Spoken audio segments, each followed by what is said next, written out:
Vide, acompañaime. Vou vos enseñar unha escultura que fixen de papel maché, Que vos parece? Parece madeira. A que parece castañeiro.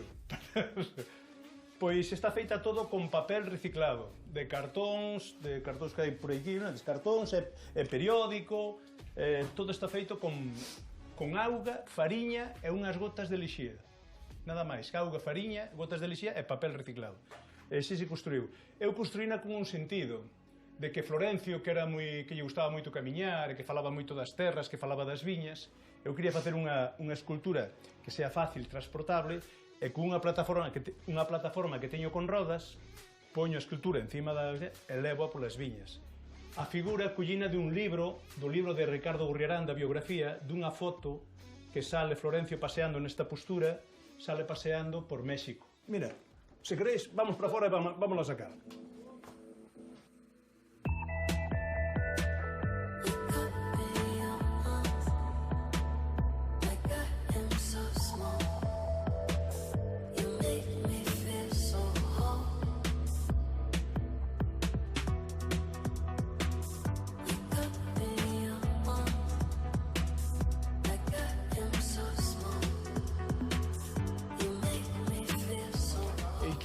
E que había unha pedra, grandísima, Dios. E que había unha pedra, e que había outra pedra máis pequena, e puñen aquí, sabedes os bolos, como se xogan os bolos? Que collen aquí, collían 4 bolos, 4 cachos de madeira pequenos, e enganchábanse con merda de vaca, con bula. Enganchábanse así, enganchábanse aquí, e desde aquí, cunha bola de madeira maciza, entón desde aquí pegaban os bolos, e había que pasar, había unha raya, había que pasar, os bolos tiñan que pasar esa raya. E a bola tamén tiña que pasar por ali. Entonces, cantos máis bolos destes chegaban ao outro lado, son os tantos. E hai unha poesía que Florencio dice: os bolos ralban relouxados, como que se lle pegara aquí e saltaran os bolos por encima dos louxados, sabes? E bomba! Hombre, nombres. A ver. Florencio... ¿Florencio qué? Delgado Gurriarán. Ya. El nombre entero. Es muy largo, pero bueno. Sí. Florencio de G. A mí ese no me gusta. A mí tampoco. 17. Dijo Patricia que cuantas menos barra bajas y cosas de estas, Por una. Ya, pero por una. Es como el muy... cuento. 17 a mi Gurriarán tamén me gusta. Sí, marcamos. Ponía así, pero bueno. Punto. Barra baixa ou punto, non? A voz das letras 22. A voz das letras. A voz das letras 22. So unsatisfied, I'll do everything for you. Vedes esta cepa? Que está toda retorta. Hai unha poesía de Florencio que fala das retortas cepeiras. Vedes, isto el viviu no de pequeno. Sabes como se chama esta plantiña?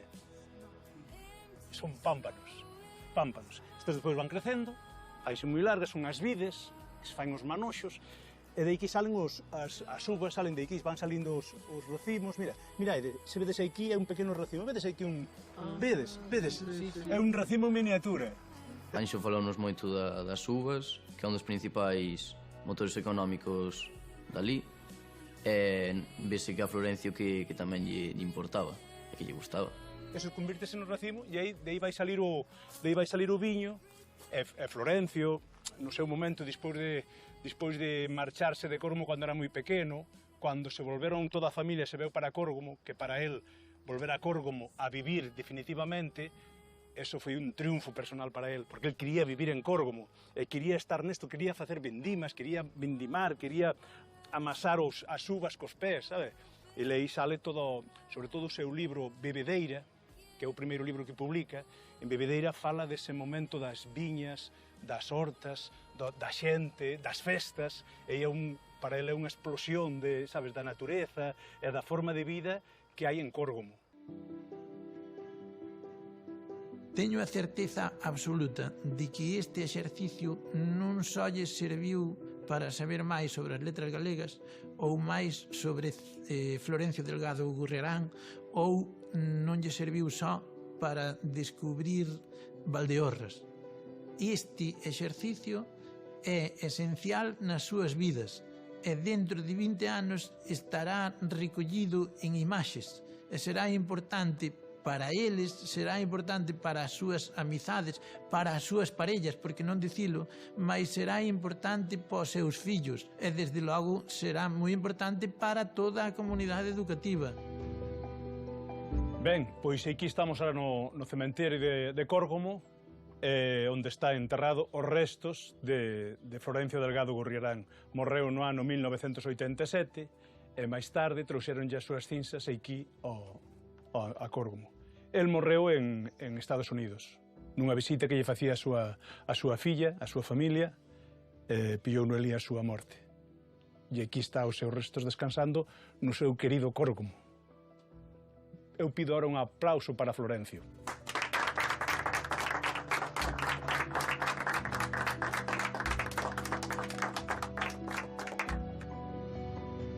Nas súas obras falaba principalmente sobre o que lle gustaba o seu pobo, as súas cousas, o seu viño. Tamén falaba sobre algunhas persoas, do que lle quería, da súa situación, do seu exilio que tuvo que exiliarse, e máis fala sobre algo da súa vida. En xeral, un resumido, que a súa vida, claro, foi unha vida non moi boa por culpa dos seus pensamentos. Aprendín pois a súa historia, sobre todo nos lugares aos que emigrou, estivo vivindo.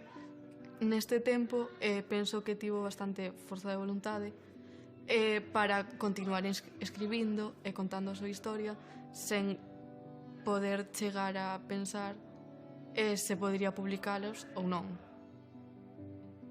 Eu penso que falando da bebida, o amor, as mulleres, que interesaba os praceres da vida, eu penso, non?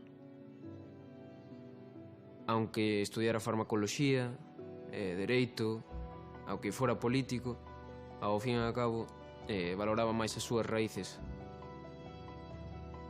A xente non o quería, non o apreciaba. Intentaron olvidarlo. E casi olvidan, porque casi nadie o coñece. Pero agora vai, non coñece máis xente.